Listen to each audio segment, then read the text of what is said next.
Hello, everyone. It's me, Norm Macdonald, and I'm delighted to be on the computer, inside the computer, and talking to you at USA Today Facebook chat. All right, so they have asked me to read a passage from my new book, Norm Macdonald, based on a true story, a memoir. So I have chosen, when you are a celebrity, you are asked to do many things. One of which is to meet terminally ill children. And I went and met one that had to make a wish. And his wish was to kill a baby seal. So I took him to Labrador, and we found a baby seal, and by God, we killed it. I mean, he killed it. And the boy, it was pretty amazing. He made an incredible recovery that startled all his doctors. But unfortunately, a year later, he was struck and killed while he tried to cross the street on Fifth Avenue in New York City by a bus, by a municipal bus, by a city bus, by a bus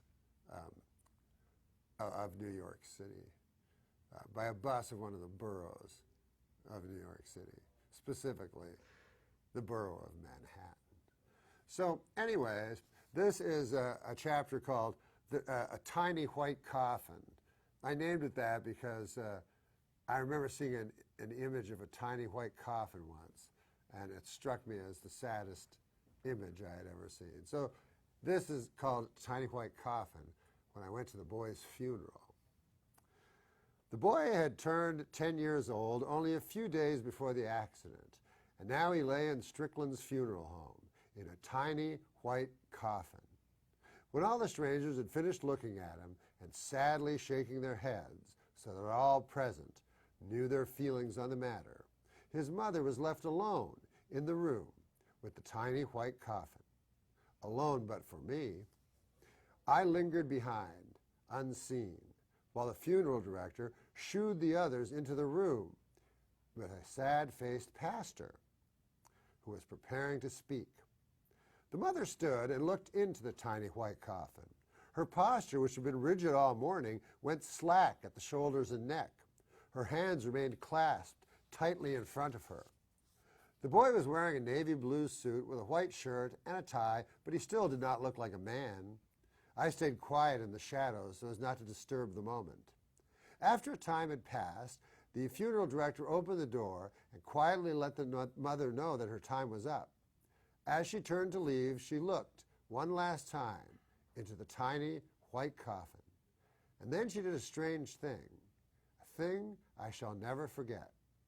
She straightened the knot on the boy's tie and looked to make sure it was just right.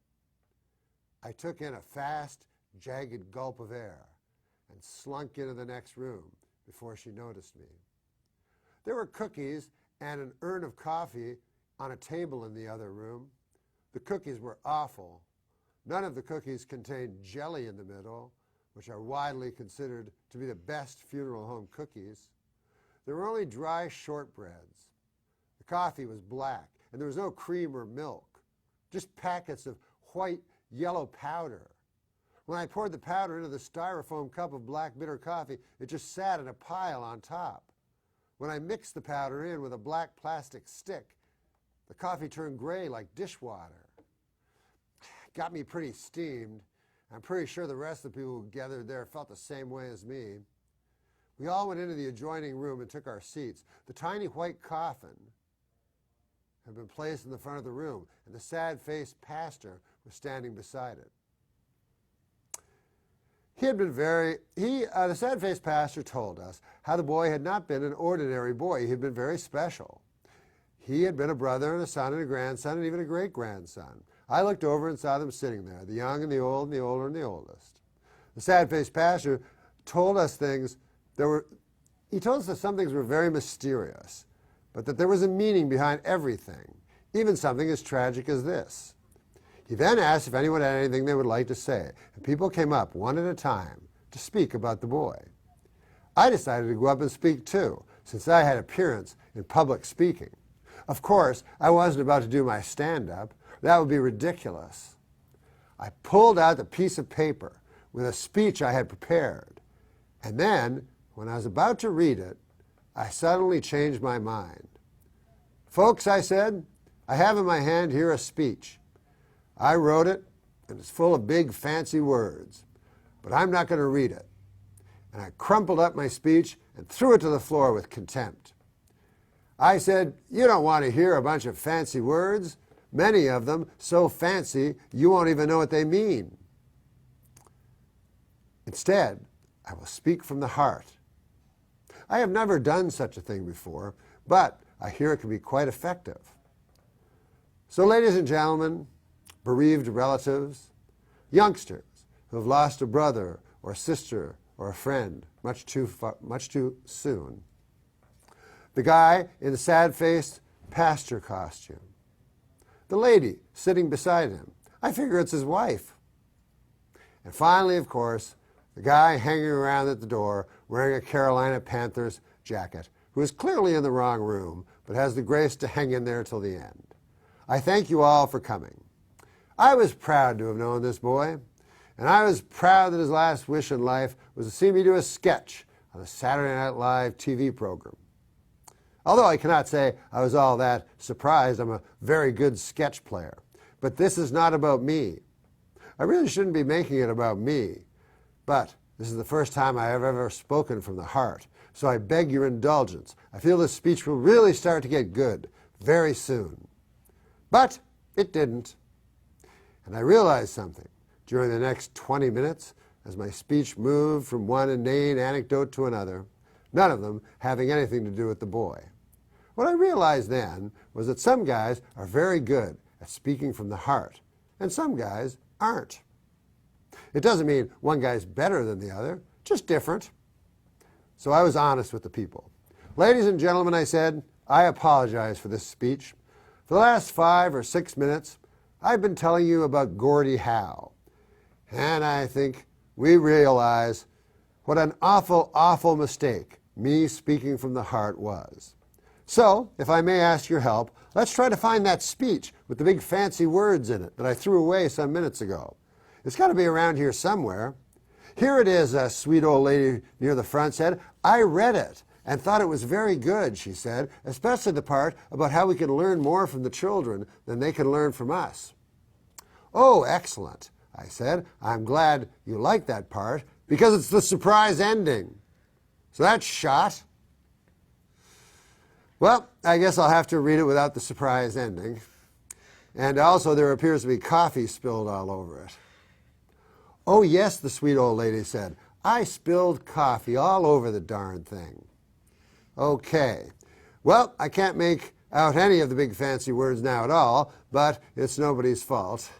I mean, in all fairness, I suppose part of it is my fault for crumpling it up and tossing it away so cavalierly. You know, I think cavalierly may have been one of those big fancy words. Also, it's partly the sweet old lady's fault for spilling so much coffee on the paper that not a single word can be made out. But we're not here to place blame. I will say this about the young boy in the tiny white coffin. Despite the doctor's dire predictions, the boy was too tough, too resolute, too courageous to let something as small as a deadly disease defeat him. No, the boy was made of stronger stuff than that. And it took much more than that to defeat him.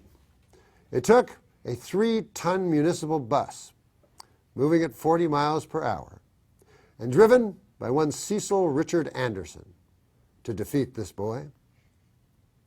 I heard the deepest of sobs and looked down to see a man wearing some sort of bus driver's uniform being held up by 2 women. "If you cry, sir," I said, "then cry with envy, not pity. For the boy is in the clouds, and he is one with the clouds." The clouds were a big thing with me and the boy, because when we had been in the Arctic, I had looked with the boy at the clouds, and we had found in the clouds different things. One time I found a pickle. I said, look, that cloud looks like a pickle. And then he said, look, that cloud looks like an old man. And I said, why? And he said, look, can't you see his chin? And I said, yes, I can see his chin. And he said, look, there's his nose. And then I saw it. There was his nose. And then for hours and hours, when we were on the boat in the Arctic, we looked up at the white clouds in the white, limitless sky, and we saw all sorts of things, from peanut butter cups to pickles to rodents. Anyways, it is we, I said, who are left, who are reminded on this unacceptable day that life is swift, and yet we are blind to its mighty splendor, which can be found in the simplest of things. Things like a walk in the park. Things like a conversation with a good friend. Things like a deep, rich coffee, leavened with half cream and half milk, and served in a sturdy mug. One with some heft, and with it a delicious cookie that's white and has red jelly in the middle. Thank you for listening, and due to the solemnity of this occasion, I would ask you to hold your applause. From there, we all went to the graveyard. The day was bright and clean and cool and filled my lungs and made me feel healthy. A time passed, and then the hearse showed up. The pallbearers were all big men, and they carried the tiny white coffin as if it were very heavy, although it could not have weighed more than 80 or 90 pounds. There was a small hole in the ground and some dirt beside it. You could tell that the grave diggers had not broken a sweat. We stood in a circle, and the sad-faced pastor said some things in Latin, and then we formed a line. The sun was directly overhead and made the tiny white coffin ever so bright. And I took a handful of dirt and flung it down on top. Then it was the next guy's turn. Afterward, I walked back alone down a long blacktop road. And it was cold, and in the sky there were white clouds, and all of them looked like white clouds and nothing else. And that is my chapter called The Tiny White Coffin, part of my book based on a true story, a memoir. And now we will be taking some questions. The girl that will be giving me the questions is named Lauren, isn't it? Andrea, but very close. Yes, exactly, Andrea. So Andrea will be taking your questions, passing them on to me. She's not on the computer. She's just she's just behind the computer and to the right.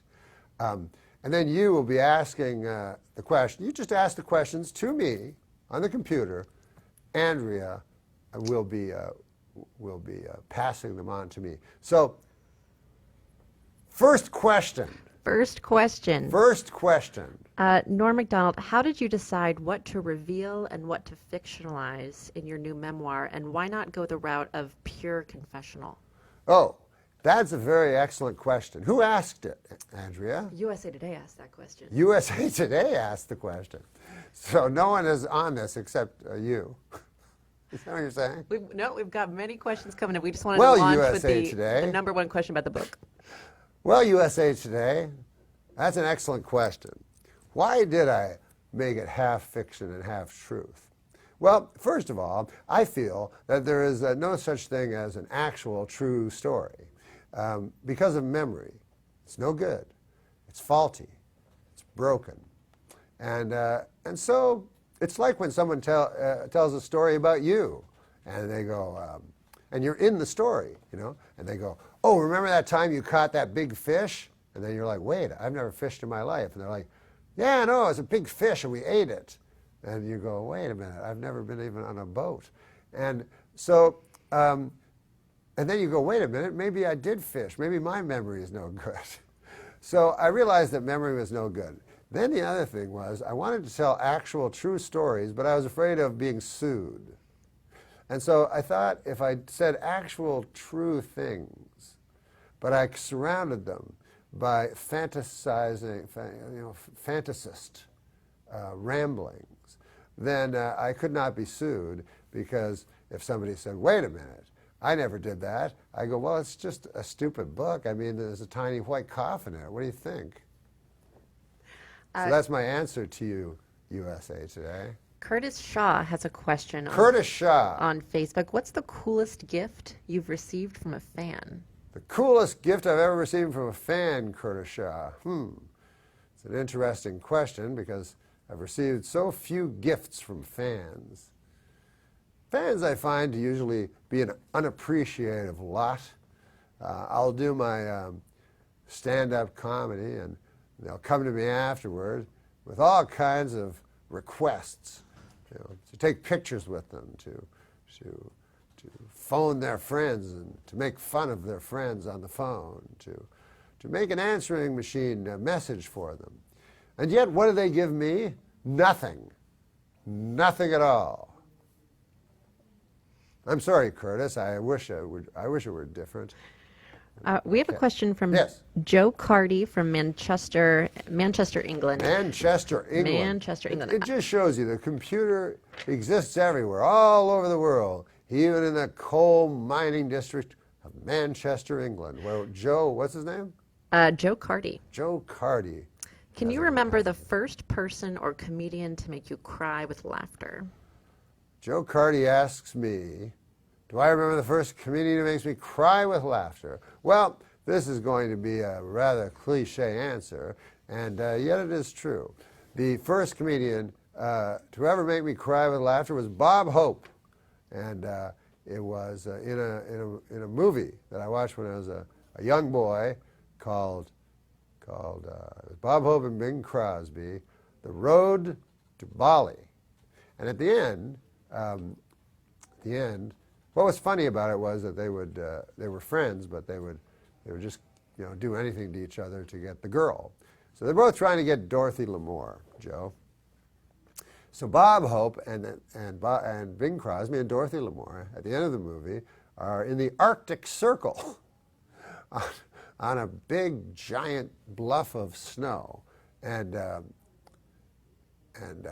Bob Hope, when he's not looking, Jack Benny kicks Bob Hope down into the chasm to his death. And then it cuts to 20 years later, and Dorothy Lamour and Bing Crosby are in their house in a suburb somewhere, maybe in Manchester. It doesn't really say. And it says 20 years later, and the door knocks, and it's Bob Hope. He has survived being kicked into the chasm, but he's frozen, like there's icicles coming off his ski nose and stuff like that. So you can tell he's very cold. And he comes in, and he's like, "Hi, Pally," and he doesn't realize that he thought it was all a mistake. He didn't realize that Jack Benny had kicked him off the. And so Jack Benny goes, well, hi, come on in. He and Dorothy Lamour have a little family now. And the sun comes down, and the sun looks exactly like Bob Hope. And that's when I really laughed hard. And then Jack Benny goes to not Jack Benny, Bing Crosby goes close to the camera. He goes, "We adopted." So that was the first time I ever laughed really hard at a comedian, Joe. And it was one of your countrymen, Leslie Towns Hope.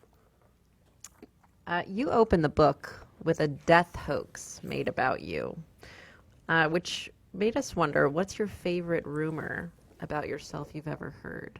Wait, who asked this? That's a USA Today question. God, USA Today is kind of hogging all the questions. We're volleying back and forth. Well, USA Today, so you ask me what is the favorite rumor about me, and yet I don't think there's ever been a rumor about me. So it's very hard to pick a favorite when none exist. Did any ever exist? Nope. We have a question from Max McNabb. Max McNabb. When Bob Dylan... Where's he from? I'm not sure, actually. Oh well. Max McNabb from just From a Facebook. drifter. Yeah. When lonesome drifter. When Bob Dylan told you most writers are really stenographers, what did he mean? I'm writing a novel and I'd love to know the answer. Oh, wow, you're writing a novel. Well, I'm not sure when Bob when Bob Dylan says that most writers are stenographers, what he means is that they write in a journalistic fashion, that they write facts.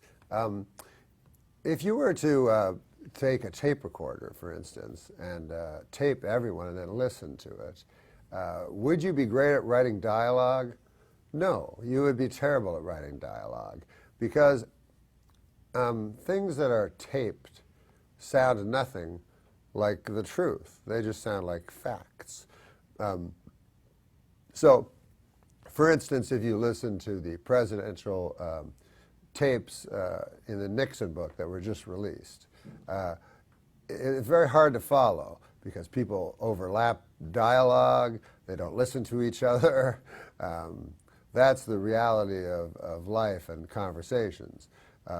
So what he was saying, Bob Dylan, is that you shouldn't try to reach for verisimilitude in your writing.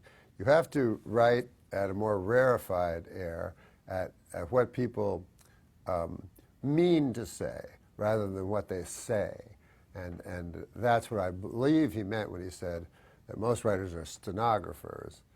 You know, he said somewhat contemptuously, and that artists are not. We have a question from Tim Horst. Tim Horst. Yes. Who is your favorite Where is he from? Unclear. Okay. They don't all say. Who is your favorite young comedian, 35 or younger, and why? 35 years or younger? Well,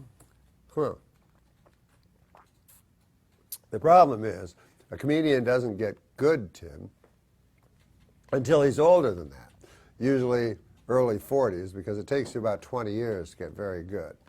There's a comedian named Sean O'Connors, who's 30 years old, and he will be the future of comedy. He is bright and sharp, and he may be stopping stand-up, unfortunately, to create animated shows and such.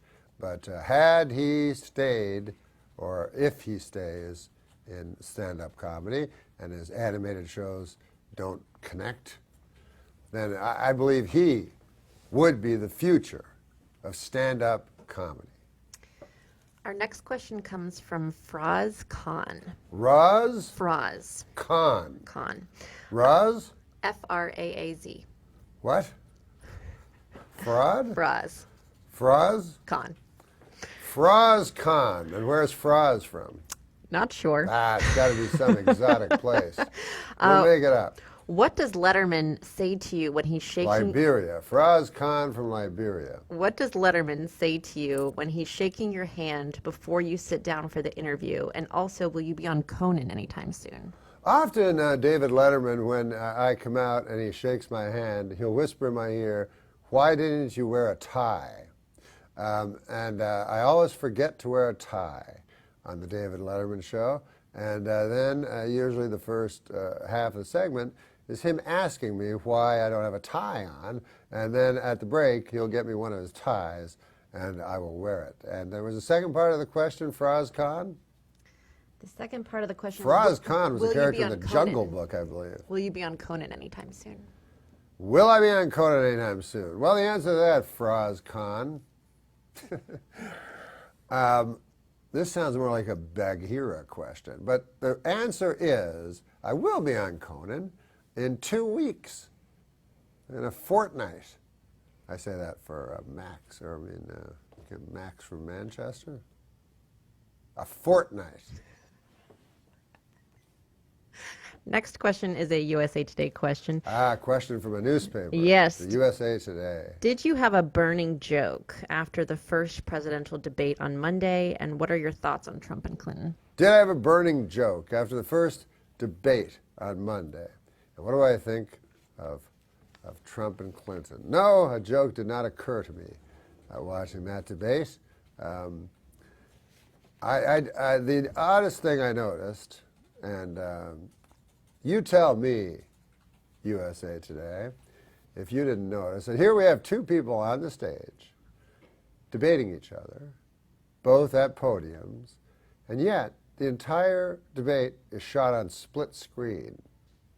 Now, why do you suppose that is? Well, I believe the reason was that it would make the height of Hillary Clinton and the height of Donald Trump equal. So it would distort reality. Hillary Clinton had asked for a giant box to stand on, so she would be the same size as Donald Trump. But the debate people said, well, that's ridiculous.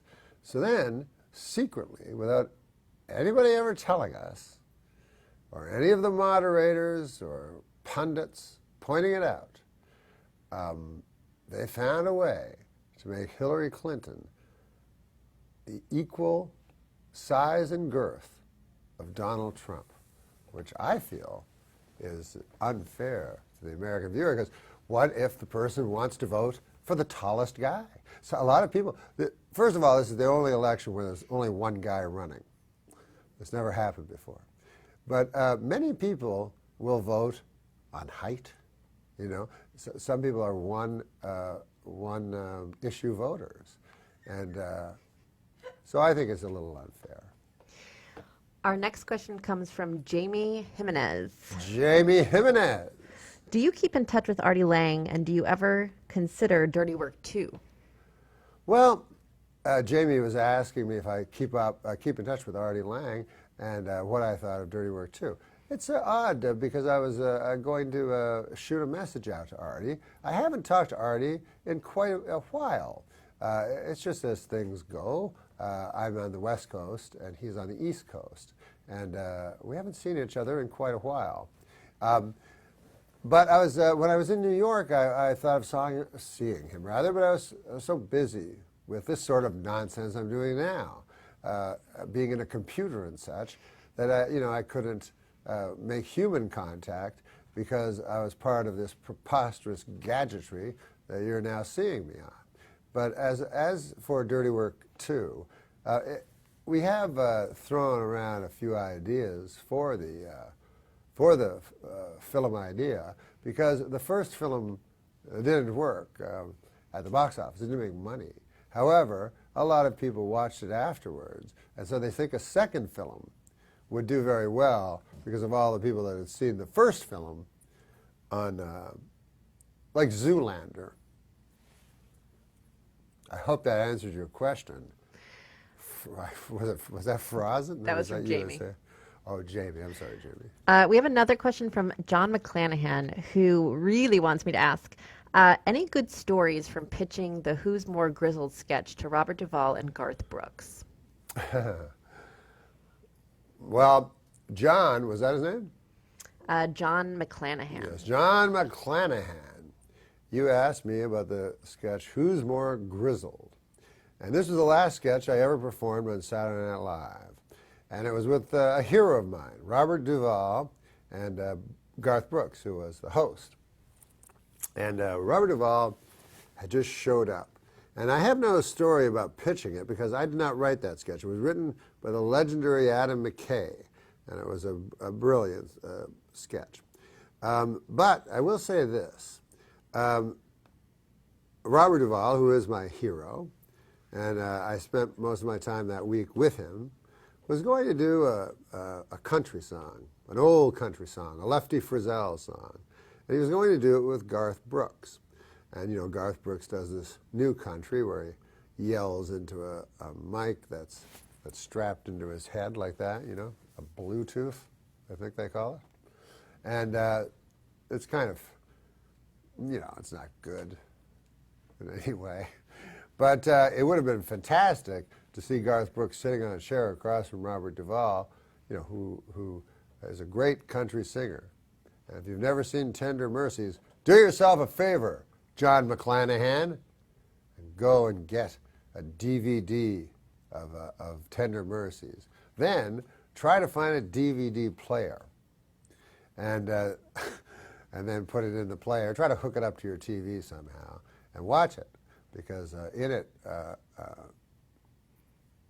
Robert Duvall sings.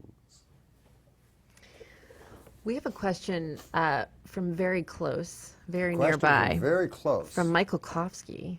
Oh, from Michael, right over there, who's right to my left. How does the massive amount of stand-ups coming to Netflix affect the stand-up comedy landscape? How do the massive amounts of stand-up comedy specials? Yeah, coming to Netflix. Oh, the question from Michael is, how do the massive amounts... Wait, say the question one more time.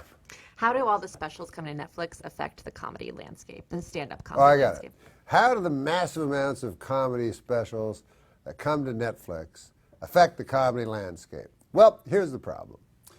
There's a big comedy boom coming along right now. At one point, 10 years ago, there was probably 500 comics, and there was probably 5 good ones. Well, now there's 50,000 comics, but there's still only 5 good ones.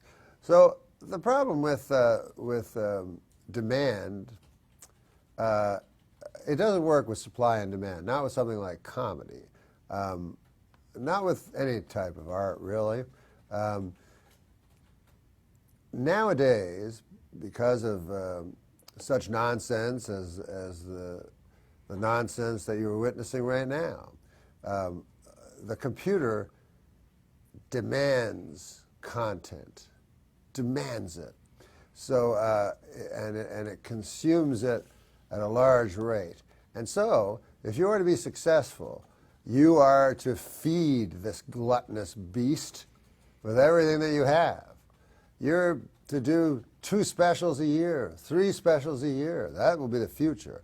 People will do 3, 4 specials a year. Those will be the popular people because of the appetite, the voracious, impossible to satiate appetite of things like Netflix and of things like the computer, which you're watching right now.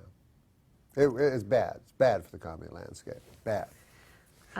Tanner Hauer. Tanner Howard. Wow. Yes, Howard. Sounds like a TV show. Wants to know, any plans in the works for a new comedy TV series, and what kind of show would you want to do? Well, Tanner Howard, who asks, is there any, what? Plans in the works. Is there any plans in the Yeah. work for a new TV series? And if so, what exactly would that be? Well, I have a few ideas. I'm going to do I'm actually doing a special on Netflix. I just remembered. But it's only my 2nd special ever. And I believe maybe I'll do one more after that. Because, Richard Pryor only did 3, and even the 3rd one wasn't that good. So, and he was the best ever.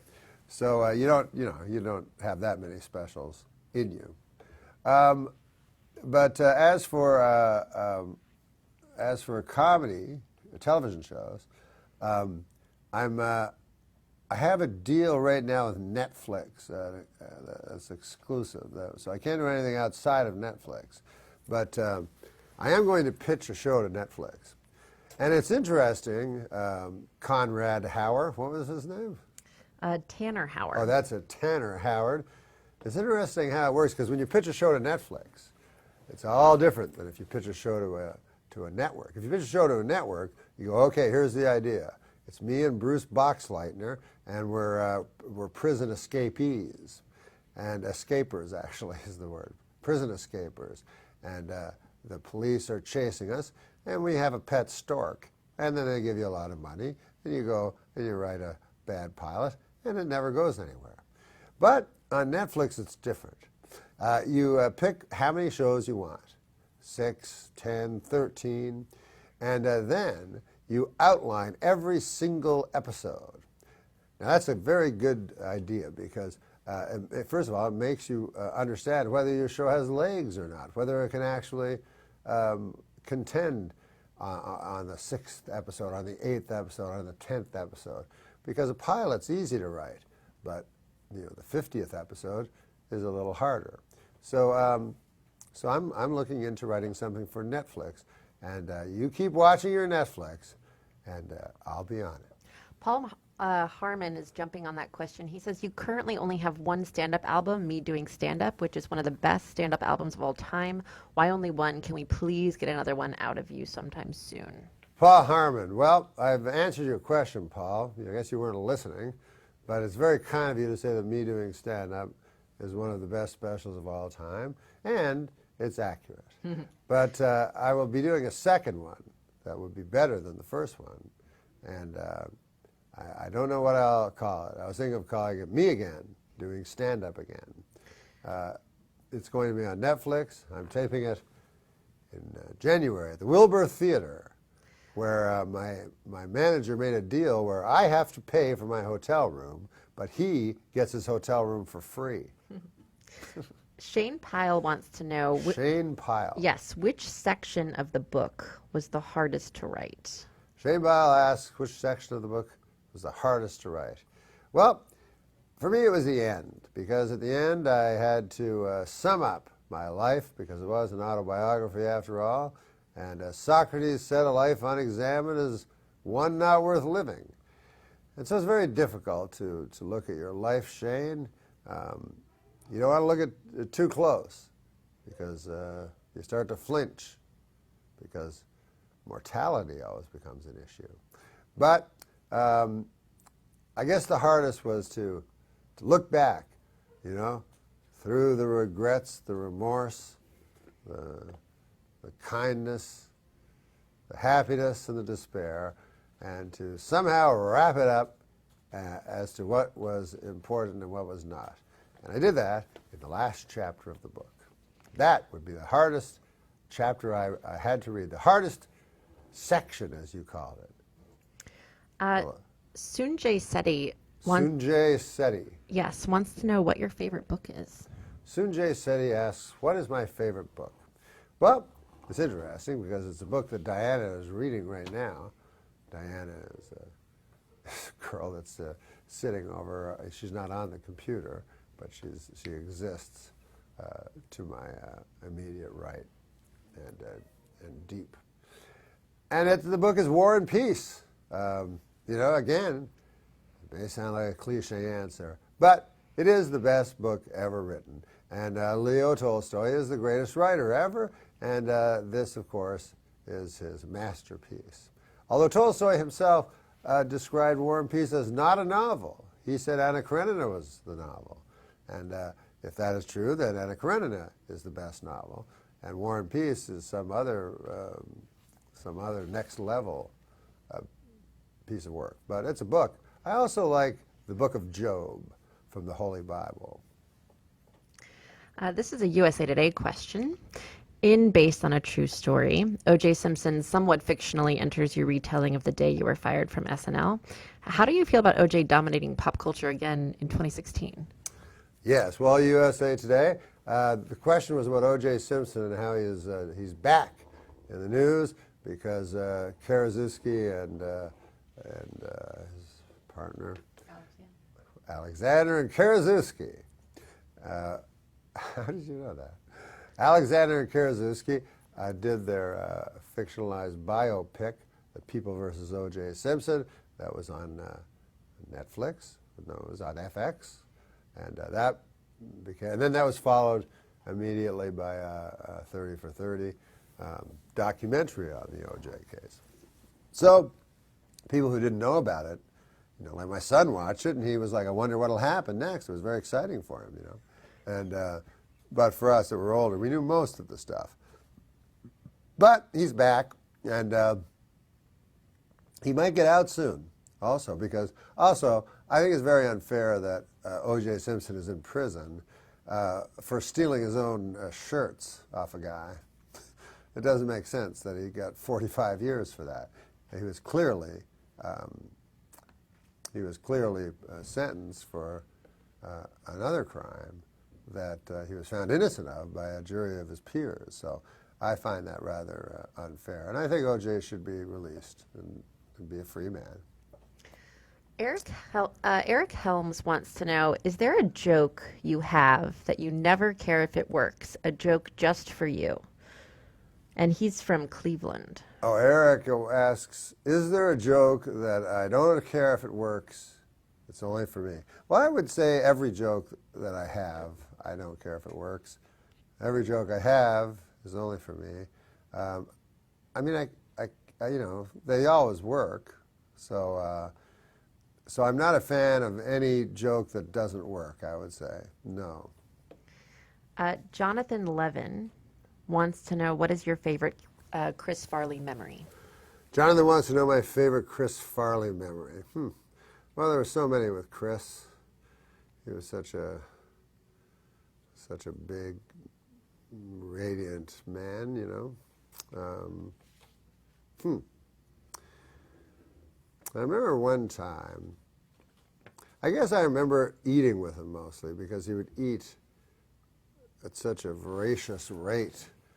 And, you know, so he would order, we went to a place called Wally and Joseph's that was very near Saturday Night Live. And the waiter would always think he was joking, you know, until they finally figured out Chris had a big appetite. So Chris would order 2 steaks, and he would cut them up. He would put a big piece of butter on each piece of steak as he ate them. And as he was eating them, then he would order what he called his entree. The 2 giant steaks were just an appetizer for Chris. And then all manner of food would come out because he would order different dishes, like 3 or 4 different dishes. Pork chops, lamb, a Salisbury steak, a couple of grilled cheese sandwiches.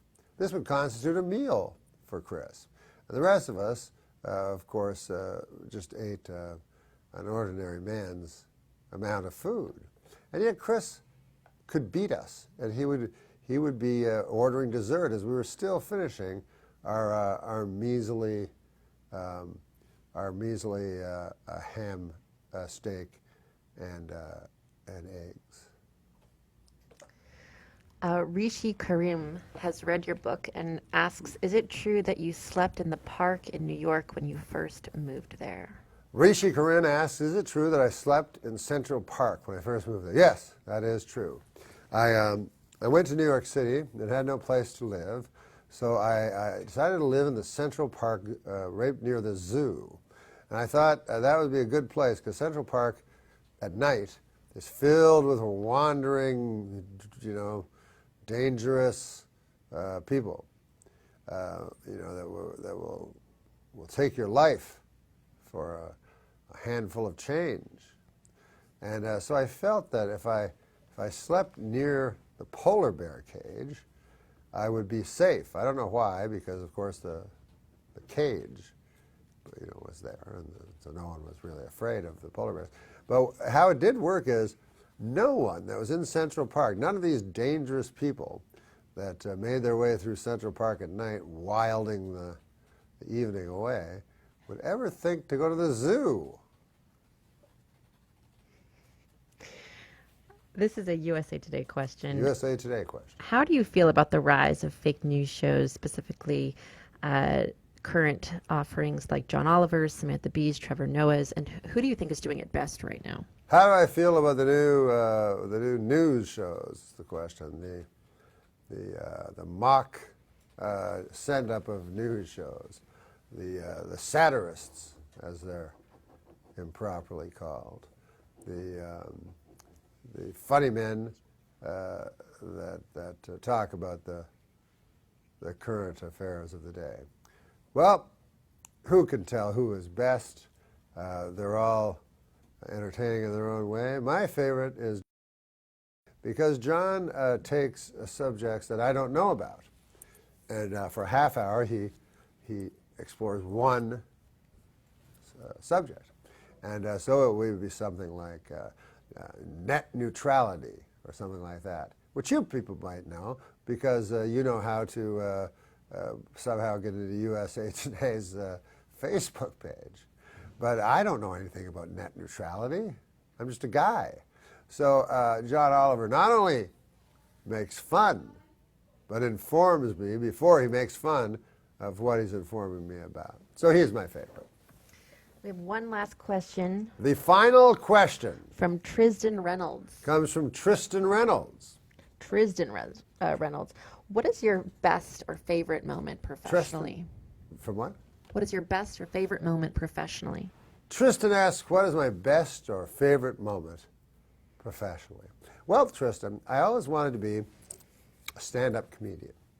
And I always thought I wanted to be on The Tonight Show with Johnny Carson because I moved to Los Angeles when Johnny Carson announced that he was going to retire from network television. And I got there, and I didn't get on the show. But thank God for unanswered dreams, because it turned out that I didn't even like Johnny Carson. He wasn't really of my generation, and I just took it on faith that he was funny, and I just found him to be a corny old guy. My hero was David Letterman, and it turned out I went to New York, where I lived near the polar bear in the Central Park Zoo, and I got on the David Letterman show, and by golly, that was what I always wanted, you know. And when I got it, I thought, okay, that's it, I'm fine. And so everything after that, I never put any thought into. A lot of my friends had everything mapped out. Even at Saturday Night Live, they would be, what's next? What's next? They'd always have one foot out the door. But not me. I always have both feet right on the floor, living in the moment, and never thinking of the future. But the greatest moment I ever had was standing on the floor of Late Night with David Letterman at 12:30 p.m. and hearing a great man behind me laughing. Tristan. Well, USA Today would just like to jump on that and ask, what was it like to be asked by Letterman to do the final stand-up tribute before his show ended? Okay. Well, Tristan, it turns out your question was the penultimate question. The final question comes from USA Today, and it is a jump-on question, what we call a jump-on question here on the computer. What was it like, USA Today asks, to be asked to be on David Letterman's show as the final stand-up comedian? Well, the way it occurred was this. I did what I thought was my final David Letterman appearance. I always did panel with him. Panel means that you sit down beside him on the chair and you talk with him, and you each try to be as funny as you can, and everyone has a jolly old time. So that was 4 weeks before he retired. Then came a phone call that David Letterman wanted me to perform the final stand-up set ever on his television show. Now, I was greatly affected by this, and I'm sure a lot of comedians hated that idea because, you know, if you're Jerry Seinfeld or something, you're like, whoa, what? So that made me happy, and I decided that I would come up with the funniest 5 minutes that I could possibly come up with to make the final set on the David Letterman show the best 5 minutes that there could possibly be. I knew that Dylan was going to be doing a standard, you know, so I wanted it to live up to that. And so USA Today, with your jump-on question, that's how it happened, and I was very honored to have done that. Well, thank you for being with us today. Well, thank you, USA Today, and thank you to everybody out there looking at their computers.